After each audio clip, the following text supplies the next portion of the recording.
different strings. So you won't generally have two people get the same string and then they say, oh, we voted for the same person.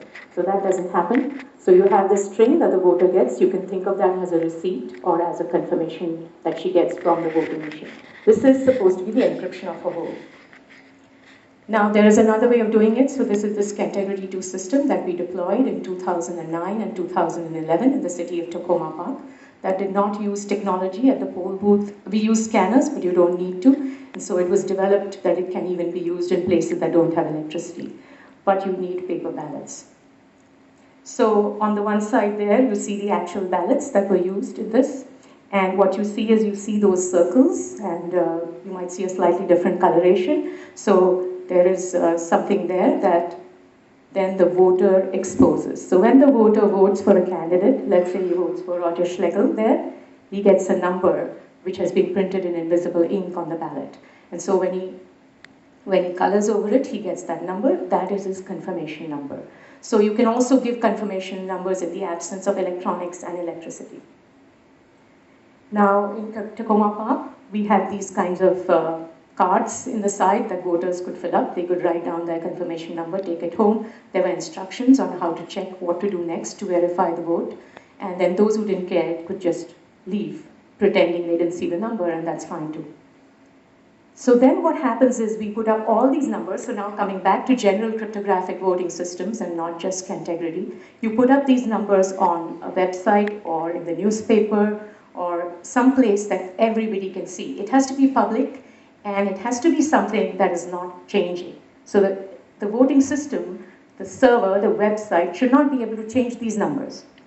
And the reason is that the voter is going to go and check that her string is there on this election website.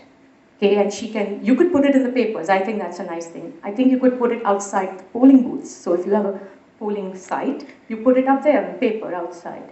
For illiterate voters, maybe you can use pictures instead of symbols, and you can have lots of pictures, so you have a short string of symbols, but you have to be careful not to repeat symbols that have been allowed by the ECI for candidates. But you can change this for voters who do not read or are not illiterate, don't recognize numbers or letters.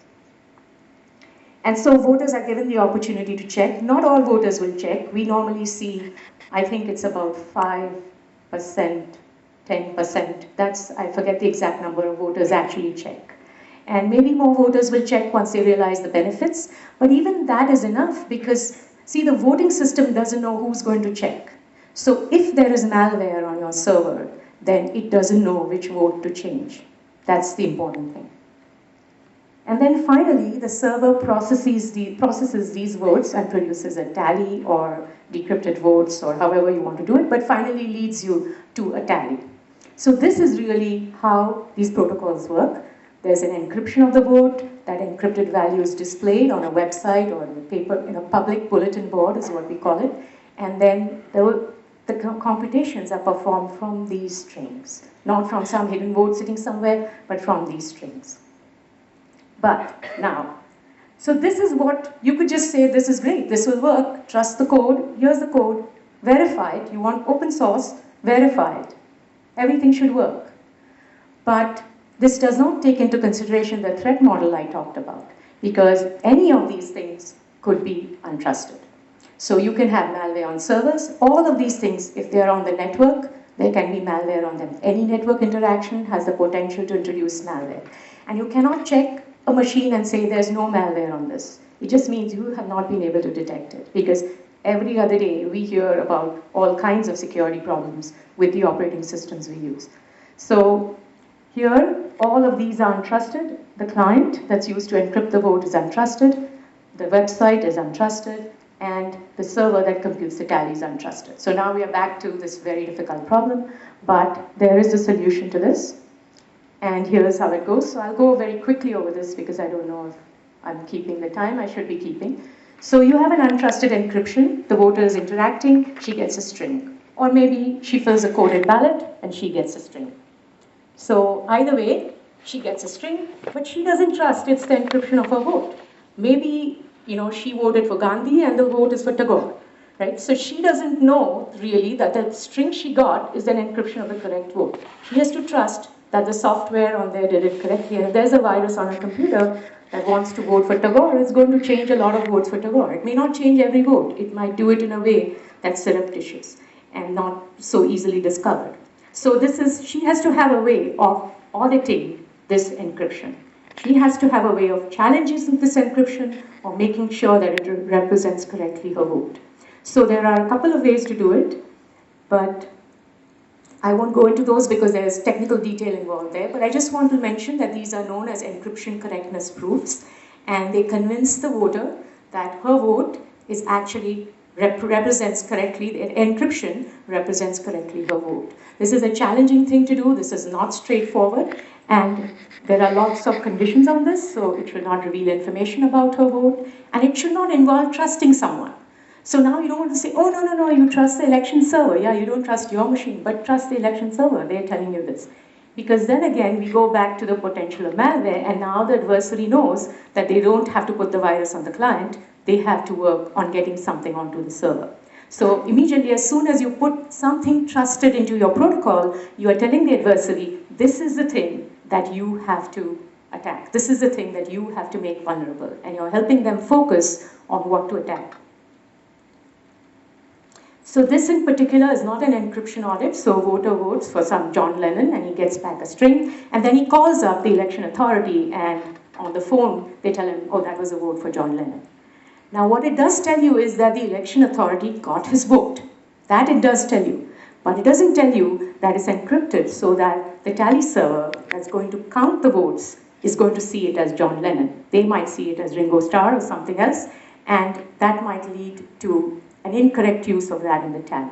So all this will tell you is that it reached the election authority, but it will not tell you that the server counted it correctly. Now here I want to make distinctions between the client, the server, the election server, and the election authority. Because just because it's run by a trusted election authority does not always mean that it's trusted. There could be malware on that through some other means, even if the insiders are trusted. So we have to be very careful about this. And in fact, it is the election authority in whose interest it is to have something like this so that they are not responsible for any problems. They are able to detect problems themselves by doing a tally audit. Because if there's a problem in the tally audit, then they know that something went wrong with their server, that there was some malware on their server that they could not recognize through other means. Similarly, you can have an untrusted website, but this is a little bit easier to handle in the sense that you can follow these websites. So you would have virtual observers. We didn't get down to doing that. We had a couple of apps, but you can have virtual observers all over the world who are observing your website and checking the digital signatures from their smartphones. So now you have a lot of smartphones looking at this website, and all of them would have to be infiltrated in order for problems in the website to not be detected. So you have something that's constantly testing digital signatures. But this is only a way of finding that there's a problem. It's not a way of preventing problems. So you have to use everything you would use to harden an election website in order to prevent the problems from happening. But if you were constantly watching digital signatures, you would be able to detect that there was a problem. And then finally, the tally, the election server itself, and now it's going to count the votes. So maybe the voter convinced herself that the encryption is correct. There's the website, the secure website that everybody all over the world is watching. So this is now the role of the observer, the virtual observer in place of the physical observer, because the data is online. So that virtual observer is observing the website, and now finally you have what are known as tally audits, which check that there is nothing wrong with the server. And these kind of audits are actually essentially, these things are, we call them proofs, but they are essentially a lot of mathematical data, they're mathematical equations. They can be checked by anyone. So the voting system, in the way these voting systems have been developed, there are papers about what they are. They provide data formats of how to check their proofs, and then anyone can write software to check the proofs. So for example, when we ran this Cantegrity election, we had our two main competitors who also built end-to-end voting systems, Ben Adida and Philip Zagorski. Philip later worked with me on a remote voting system, but at the time he was our competitor. The two of them actually wrote software to check all of our data and all of our audits. And we figured they would be most interested in finding problems with our audits. So they were the right people to check. They were requested by the city of Tacoma Park to represent the people of Tacoma Park to do this kind of audit. So you do want that data out there, and it has to be just out there so anyone can check it. And the thing is, in this case, for the tally audit, nobody can falsely claim that there's a problem. If somebody claims there's a problem, it can be checked. And everyone can check it. So, but the important thing here is that the data is democratized. So now you have the election server. It is providing data to everyone to check the output. So data, you're not it's not that you have to be an observer, you have to be a candidate representative to be present while the votes are being counted or something like that. Here, anyone can do it, including people who are not, say, Indians. So we had this Polish guy check an election that happened in the US. So we have this notion of voter verifiable, where every voter can check that her vote is correctly recorded.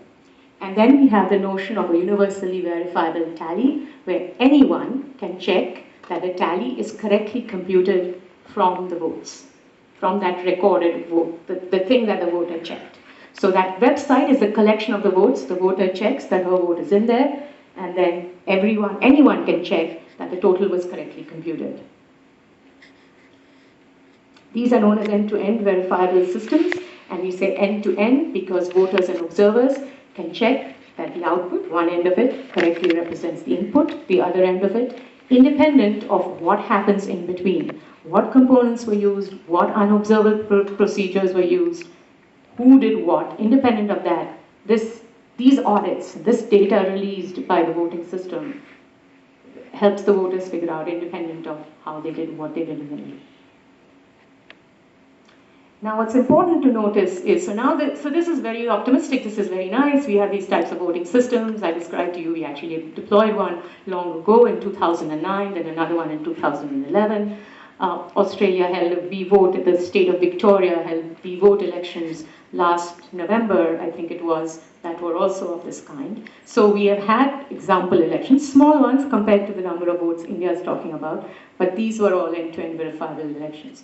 Now the thing is that the use of end-to-end verifiable protocol only helps you detect problems. There are those audits that help you detect problems, but that doesn't mean that you don't do all the other things that prevent problems. So there's a whole host of things you do which is involved in developing secure defense-grade software, for example, or critical system software such as would be involved in sending a shuttle up or a rocket up or an aeroplane, or now these automated driving cars. Google has them driving around in Mountain View. So so you do want stuff of that grade. This has to be software of that grade, and there's no question about it. Just because you can detect errors doesn't mean you should make them. So you want to make sure that you're not going to make them either. So there's a whole host of things you should do, all of them. And in particular, the thing that I haven't described in detail is how these things ensure ballot secrecy. Because I don't have time, but there's part of the back end that ensures that the ballot is secret while all of this is happening, in spite of the audits. Because the audits are being made available to everyone, they better not really reveal votes. I think it was the Netherlands that held an online election before 2009, which inadvertently revealed everyone's votes.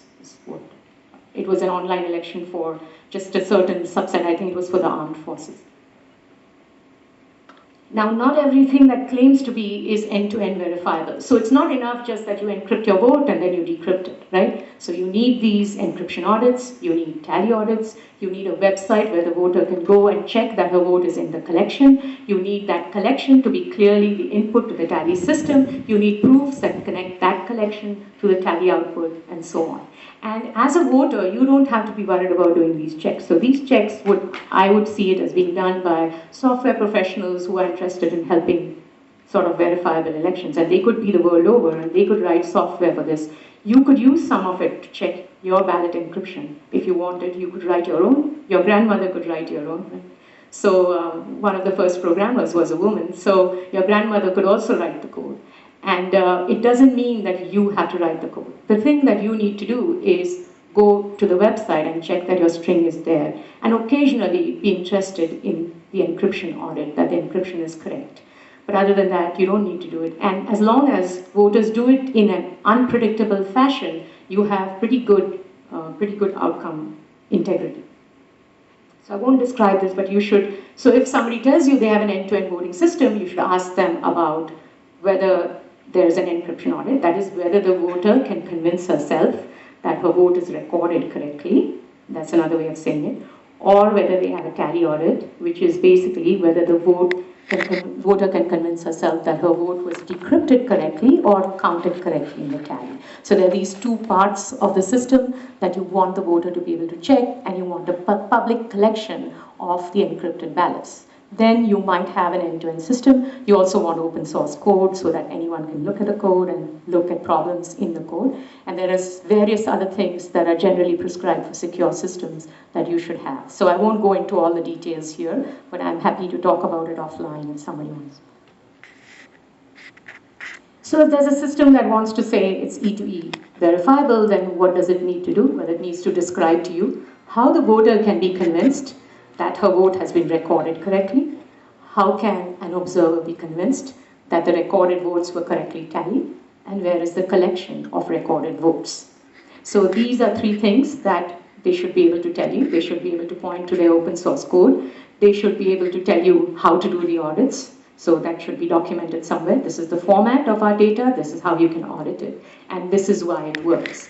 And then also the ballot privacy part, which I haven't talked about, but which is not at all unimportant. There's a set of tests, for example, there's a paper that describes a set of tests if somebody wants to show that those systems satisfy the test.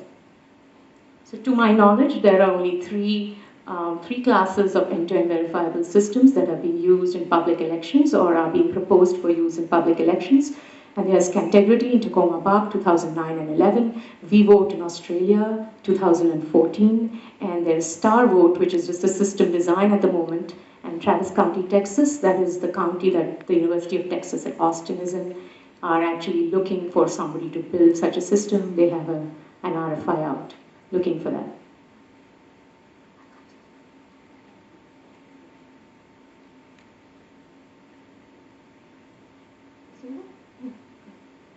Thank you. I just say I can't read, so how is he going to stop me from talking? But no, said I can take some more time. So that was for supervised voting, and as I described, those three systems are for supervised voting, and there are additional challenges that even if you have, so there are E2E verifiable systems, for example, Helios, which can be used in a remote voting scenario, but it has not been proposed for use in government elections. It has been used in large student elections by Princeton, by Catholic University in Belgium, in Leuven. And there are limitations to even end-to-end verifiable voting systems, which have become particularly prominent in the remote voting scenario. We can get around these problems using procedures and paper and so on in a supervised voting scenario, but we cannot get around them in the internet voting scenario if we're not going to use paper and we're not going to use, we don't have any procedures, the voters just there doing what they want. So I just described those problems briefly to convince you. So the first one is what is known as dispute resolution. That is that the voter can find a problem. So when I said end-to-end verifiable, the voter can figure out that her vote is not recorded correctly. Supposing she sees that there's a different code against her name on the website, she can't prove anything. Maybe the system gave her some bogus code that means nothing. And the code that she has out there is not hers. So what does she do? How does she convince anyone that that's a problem? So these types of problems have been solved in the supervised scenario using paper and procedures, but they have not been solved in a usable manner in the remote vote setting. Remotegrity attempts to, the system we fielded in Takoma Park, attempts to address some of these problems, but in any case, the problems cannot be prevented. So for example, you can have a machine that uses your credentials. So you enter a one-time password, you tell it to encrypt your vote, you challenge the encryption every time. Every time it shows you it encrypted correctly, and then you say, okay, now cast, and it casts the wrong vote, and you're kind of stuck. The second problem is one of authentication, and with Aadhaar and fingerprint-based Aadhaar, you might have stronger authentication than a lot of countries do, and so some of that remote authentication problem may not apply if India uses something that's biometric-based. But in general, these credentials can be reused, even one-time passwords and things like that can be used by the machine to replace the vote. So you want to be careful that the credentials you use cannot be used by someone else or by the machine. Additionally, you want to worry about ballot stuffing. So if you have something that actually can get into the OTP server and figure out what the one-time passwords are, and then is busy all over the globe just casting ballots.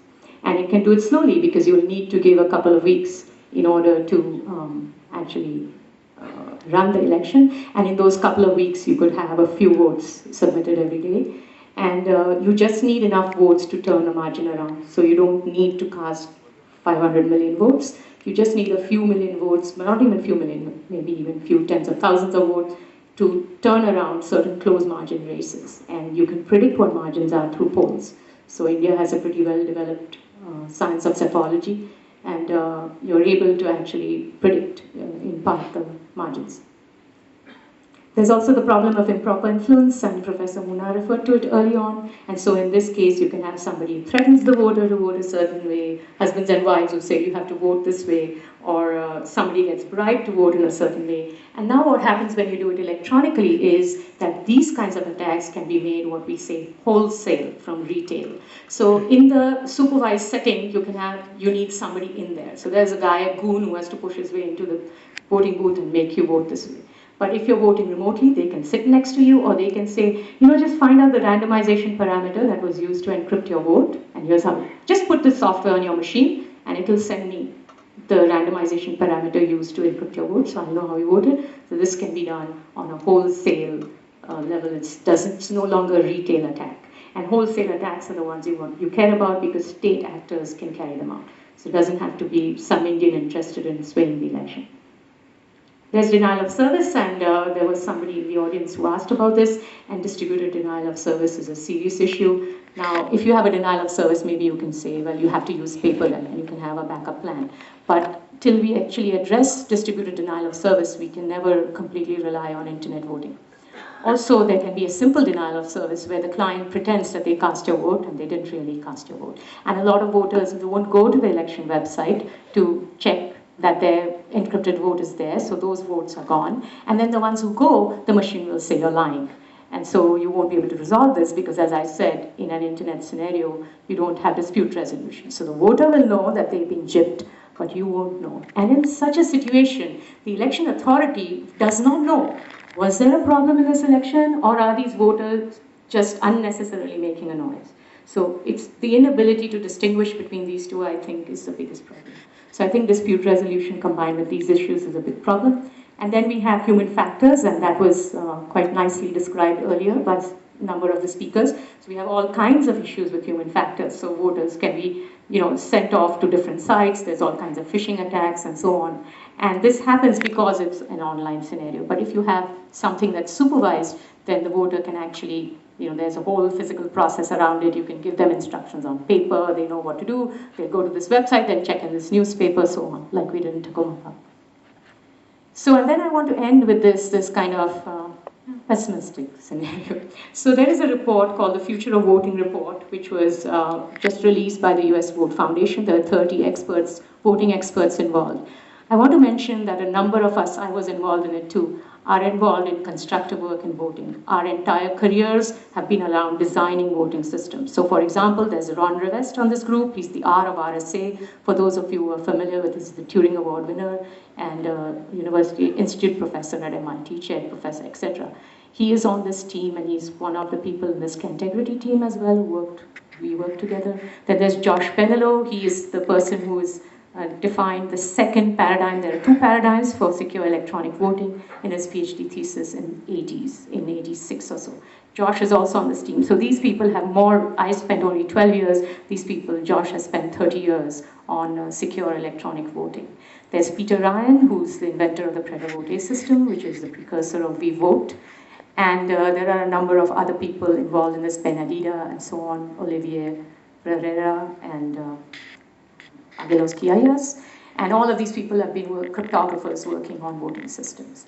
Additionally, there are people who look at analysis of voting systems, there are usability experts, accessibility experts, election officials who really want to use internet voting. And what this report says is commercial internet voting systems today are not secure, none of them are open, none of them guarantee privacy, none of them provide their code to be audited, etc., etc. And the recommendations they make are any public elections conducted over the internet must be end-to-end verifiable of the kind I described to you. But that's not sufficient. Additionally, no internet voting system of any kind should be used for public elections before we have enough experience with end-to-end elections in person. End-to-end systems must be designed just like the highest grade defense secure systems are designed. They must be accessible and usable, as Professor Muna pointed out to me. And finally, there are many challenges that remain. It's not clear if these are solvable, and that we should not deploy internet voting systems till these problems have been solved. And it's not even clear that these challenges are solvable. So we say, how likely are attacks? And these people, they just naysayers, they just ivory tower professors, they just talk about attacks and all in the abstract. But look at this. So we've had a number of attacks, including in the Gujarat election. They detected and avoided attacks by Pakistan, Taiwan, and China, and they said a large number of them. I was reading a newspaper report yesterday. What did they not detect? Do we know what they did not detect? So how important is it? Well, everything. In a democracy, in the world's largest democracy, it's very important. And in a democracy where voters take their rights and responsibilities seriously, they've thrown out government after government, they thrown out the government after the emergency. So these voters deserve our respect. So it's not clear that you want to go into something that right now experts are saying is insecure. There are other ways of addressing the remote voting problem, and we can discuss those. So I'm not saying there's no other way to do that. But to do that over the internet is just, I think, to open ourselves up to attacks from our neighbors. Some are our enemies, our allies. So, why shouldn't an ally just say, this is a more friendly person who'll sign a trade deal with me. Let's get this person in power. So just because a country is an ally doesn't mean they don't have an interest in swinging our election. So that's it. Thank you.